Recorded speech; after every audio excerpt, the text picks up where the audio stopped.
Hello everyone, so now we are going to discuss about the advantages of ratio analysis. क्या फायदे हैं ratio analysis करने के, ये हमको देखना है.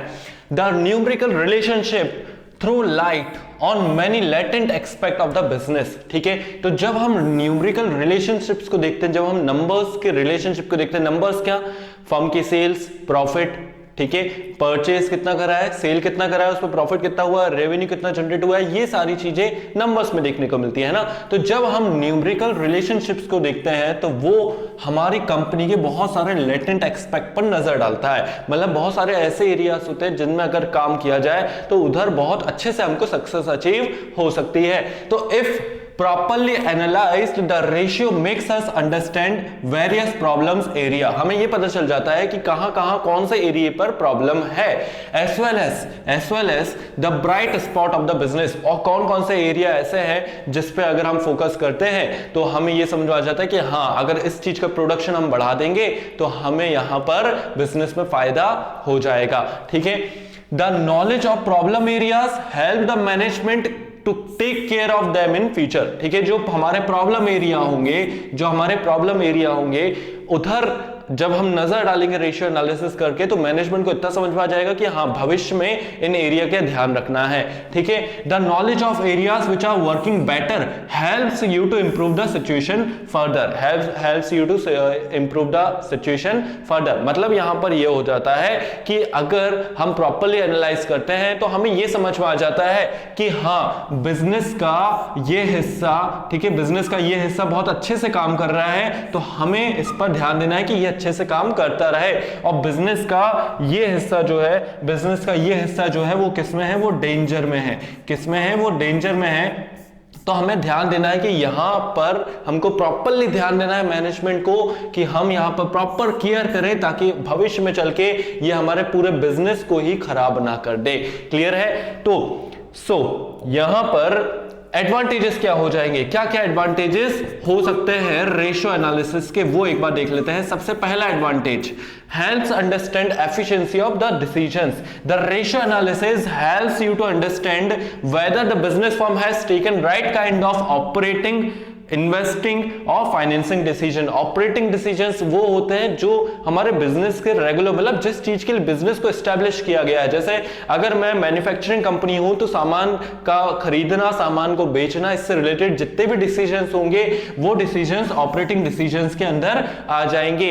फाइनेंसिंग डिसीजंस की अगर मैं बात करता हूं तो फाइनेंसिंग डिसीजन मतलब वो जो जब मैं फाइनेंस रेज कर रहा हूं अपने बिजनेस के लिए, मतलब मैं शेयर्स इशू कर रहा हूं, मैं डिबेंचर्स इशू कर रहा हूं, प्रोप्राइटर्स फंड, ठीक है, यहां पे शेयर होल्डर फंड, ये जो इससे रिलेटेड बातें होंगी, ठीक है, इससे रिलेटेड जो बातें होंगी वो किसके अंदर आ जाएंगी, वो फाइनेंसिंग डिसीजन के अंदर आ जाएंगी. मुझे कौन सा एसेट खरीदना चाहिए, मुझे कौन सा एसेट नहीं खरीदना चाहिए, मुझे कहां इन्वेस्ट करना चाहिए, कहां नहीं करना चाहिए, ये सारी चीजें इन्वेस्टिंग डिसीजन के अंदर आ जाती हैं. और जब हम रेशियो एनालिसिस करते हैं तो हमें यह समझ में आ जाता है कि हाँ, हमारे ऑपरेटिंग डिसीजंस, हमारे फाइनेंशियल डिसीजन, हमारा इन्वेस्टिंग डिसीजन सही है कि नहीं है.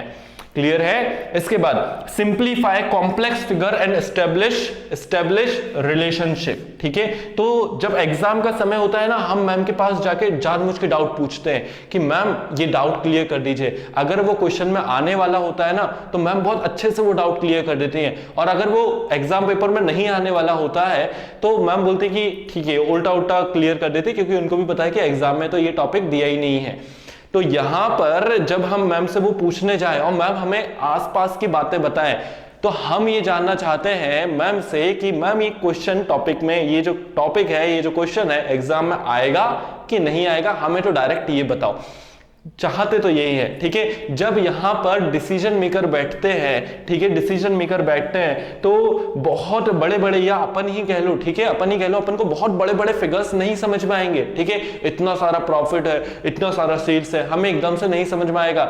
हमें, अगर हम डिसीजन मेकर हैं तो हमें यहां पर क्या चाहिए, हमें यहां पर पकी हुई चीज चाहिए कि हाँ, यहां पर डिसीजन ले कि नहीं ले. बिल्कुल उसी बच्चे की तरह जो मैम से पूछना चाह रहा है कि ये क्वेश्चन आएगा कि ये क्वेश्चन नहीं आएगा। तो जो कॉम्प्लेक्स फिगर है, जो बहुत बड़े बड़े फिगर्स हैं, जो कॉम्प्लेक्स फिगर है, बड़े बड़े फिगर है, उनके बीच में रिलेशनशिप एस्टेब्लिश करके देखो क्या होता है, they help summarise the financial information. जो इतनी सारे फाइनेंशियल इंफॉर्मेशन थी उसको हमने क्या करा, उसको हमने समराइज कर दिया, छोटे से फॉर्म में कन्वर्ट कर दिया।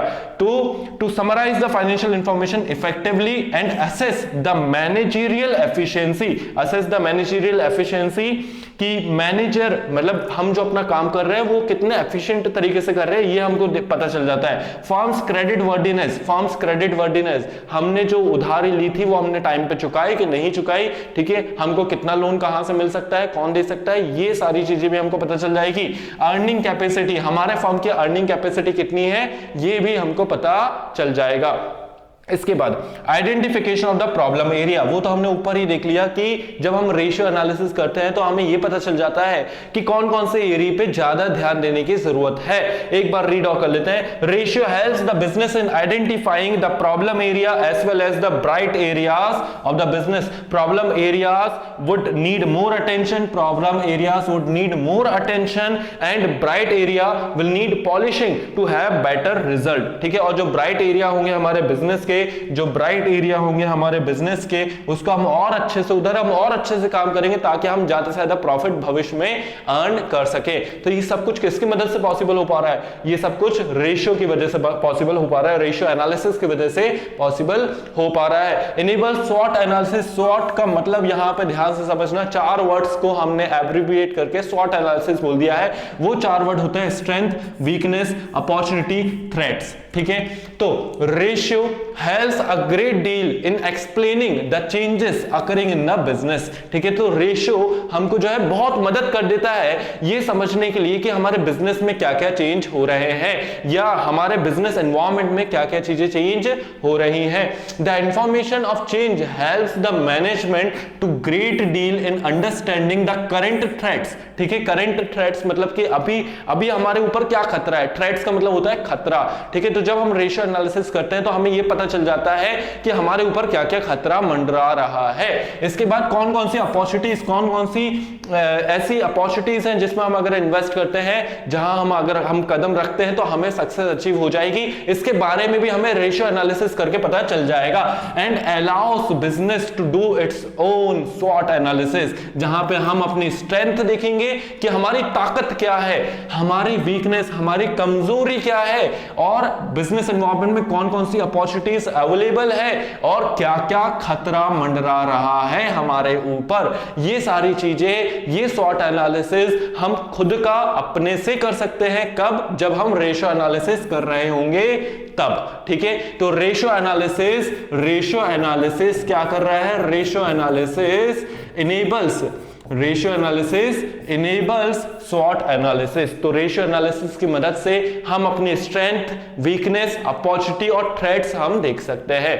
इसके बाद नेक्स्ट है वेरियस कंपैरिजन। वेरियस कंपैरिजन की बात आती है जब, तो ध्यान रखना 2 ही कंपैरिजन होते हैं। एक तो होता है इंटर स्कूल वाले एग्जांपल से ध्यान रखना। इंटर स्कूल अगर बोला तो 2 या 2 से ज्यादा स्कूल्स के बीच का जब हम कंपैरिजन कर रहे हैं, तो वैसे ही इंटर फर्म मतलब हम अपने फर्म और 1-2 फर्म हमने और उठा लिए, कॉम्पिटिटर को उठा लिया, एक हमारे से कमजोर फर्म जो है, जो बिल्कुल लॉस में जा रहा है, उसको उठा लिया, और फिर हम कंपेयर कर रहे हैं 2-3 अलग अलग फर्म को। जब हम कंपेयर कर रहे हैं रेशियो की मदद से, उस समय हम उसको क्या बोल देते हैं, उस समय हम उसको बोल देते हैं इंटर फर्म, ठीक है। और जब हम हमारे ही सेक्टर, ठीक है, सॉरी हमारे सेक्टर नहीं, हमारे बिजनेस, जब हम हमारे बिजनेस के अंदर ही कंपैरिजन कर रहे हैं, हम देख रहे हैं कि ये जो ब्रांच ए है, ये जो ब्रांच बी है, ठीक है, ब्रांच ए और ब्रांच बी का कंपेयर कर रहे हैं कि ब्रांच ए ने ज्यादा सक्सेस अचीव करी है और ब्रांच बी ने कम सक्सेस अचीव करी है, केवल लेकिन एक ही बिजनेस फर्म की बात हो रही है, केवल एक ही बिजनेस फर्म की बात हो रही है। हमने किसी और के फर्म में हाथ नहीं डाला,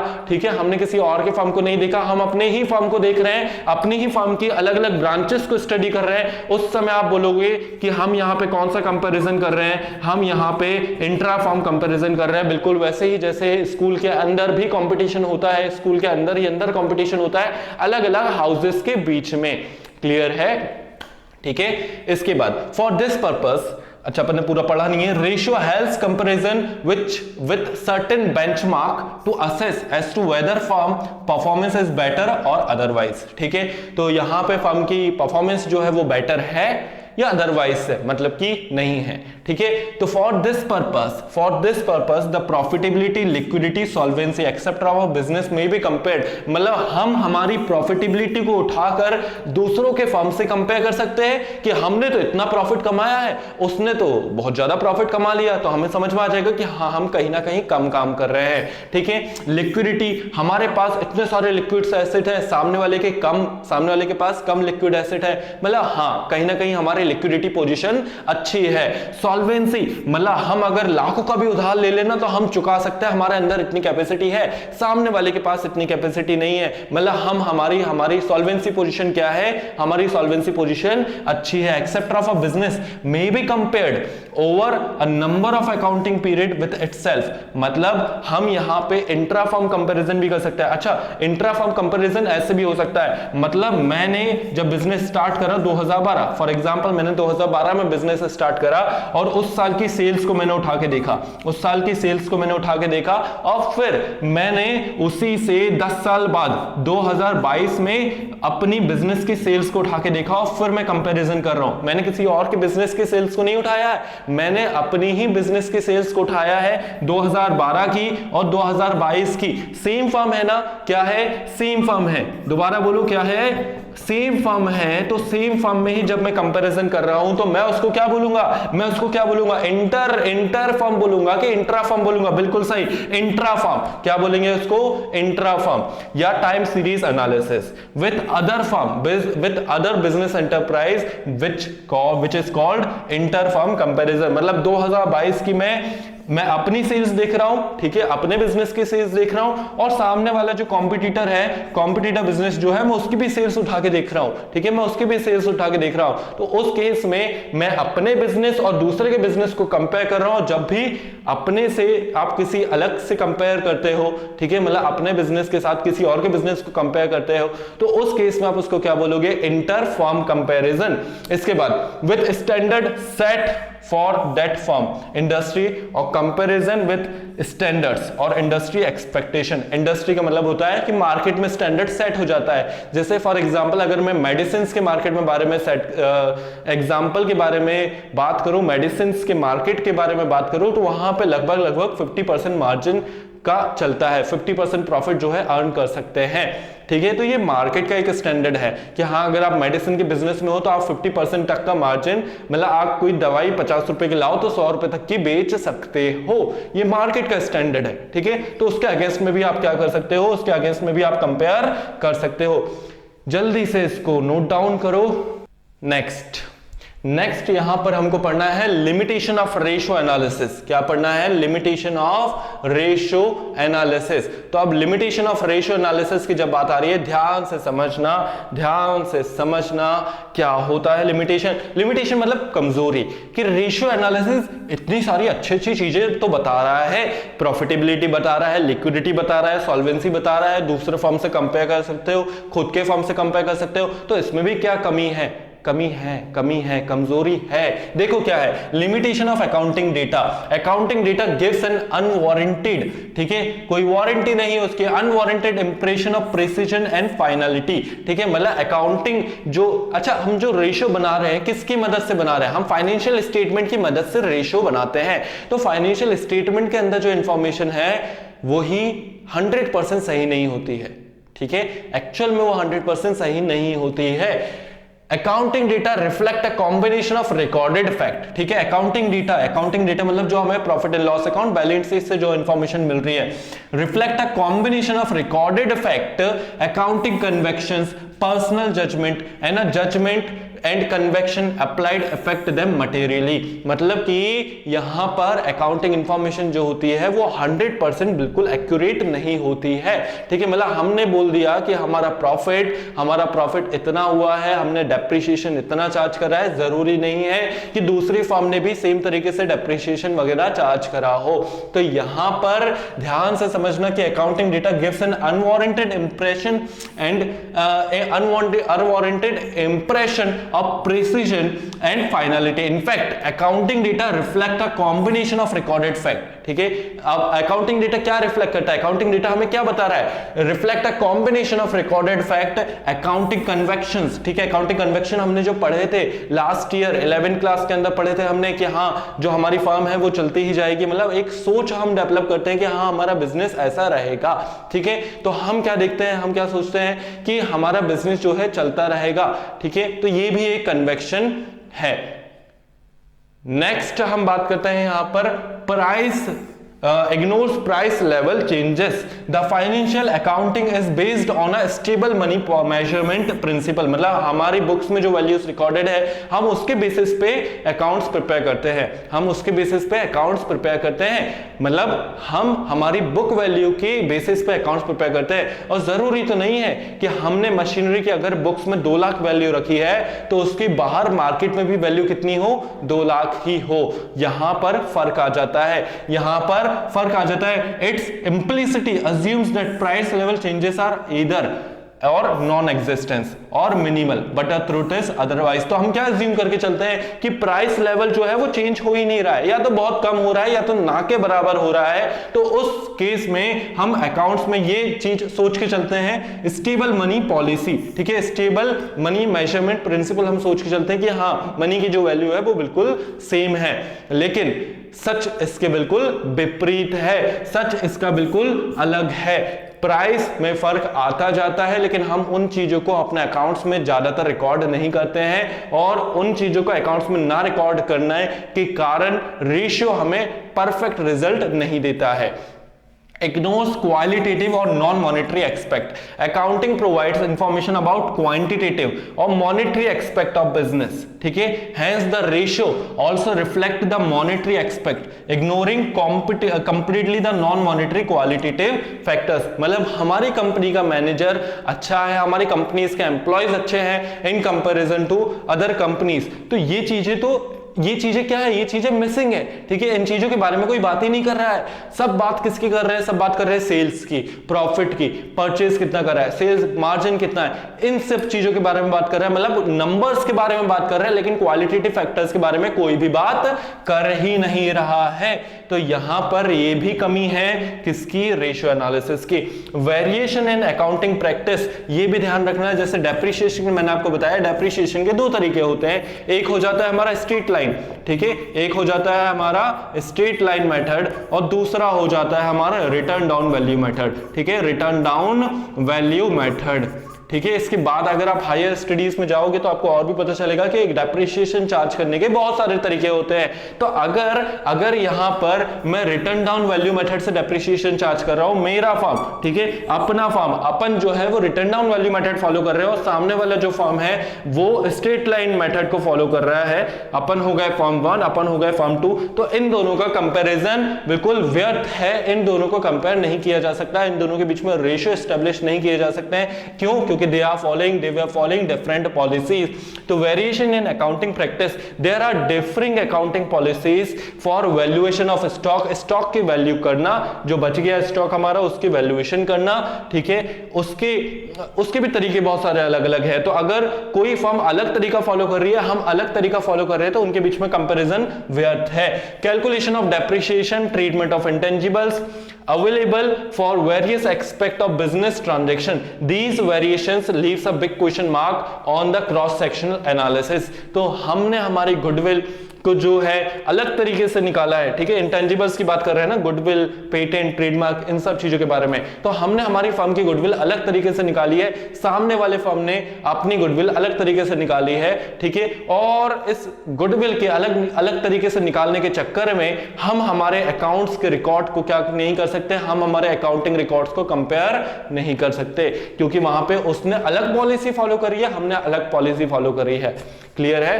तो यहां पर forecasting, forecasting of future trends based only on historical analysis which is not feasible, इतना भरोसेमंद नहीं है। Proper forecasting requires consideration of non financial factor as well, मतलब हम जो फोरकास्ट कर रहे हैं, फोरकास्ट मतलब क्या कर रहे हैं, हम भविष्य के बारे में सोच रहे हैं, अभी से सोच रहे हैं कि कितनी सेल्स हो सकती है, कितना प्रॉफिट हो सकता है, और वो भी कौन से बेसिस पे, हिस्टोरिकल बेसिस पे, कि हमने पहले इतना करा था तो हमारा इतना प्रॉफिट हुआ था, अब हम भविष्य में इतनी सेल्स करेंगे तो इतना प्रॉफिट हो सकता है। लेकिन भैया यहां पे ये भी तो सोचो कि पहले बिजनेस एनवायरनमेंट अलग था, अब बिजनेस एनवायरनमेंट अलग है। इसीलिए तो कहते हैं कि जब हम हिस्टोरिकल एनालिसिस के बेसिस पे, हम हिस्टोरिकल पिछले जो पास्ट में चीजें हो चुकी हैं उसके बेसिस पे जब हम फ्यूचर प्रेडिक्ट करते हैं तो वो इतना भरोसेमंद, इतना फीजिबल नहीं होता है। Proper forecasting requires consideration of non financial factor, यहां पे अगर हमको प्रॉपरली फोरकास्ट करना भी है तो हमें वहां पे कम से कम जो है नॉन फाइनेंशियल फैक्टर्स को भी इंक्लूड करना चाहिए, मतलब हमारे एम्प्लॉयज कैसे हैं, हमारी वर्किंग एफिशिएंसी कितनी है, ये सारी चीजों को भी वहां पर हमको इंक्लूड करना चाहिए। ओके, सो आई होप आपको लिमिटेशंस ऑफ रेशियो एनालिसिस और एडवांटेजेस मैं आपको एक बार शो कर देता हूं, ठीक है। ये रहे हमारे एडवांटेजेस ऑफ रेशियो एनालिसिस, ठीक है। इसको आप पॉज करके जल्दी से लिख लीजिएगा। इसके बाद नेक्स्ट ये दो और एडवांटेजेस थे और इसके बाद फिर last limitation. Okay, so I hope समझ में आया होगा। अब टाइप्स ऑफ रेशियो हम पढ़ेंगे, पढ़ते रहे, आगे बढ़ते रहे। ओके।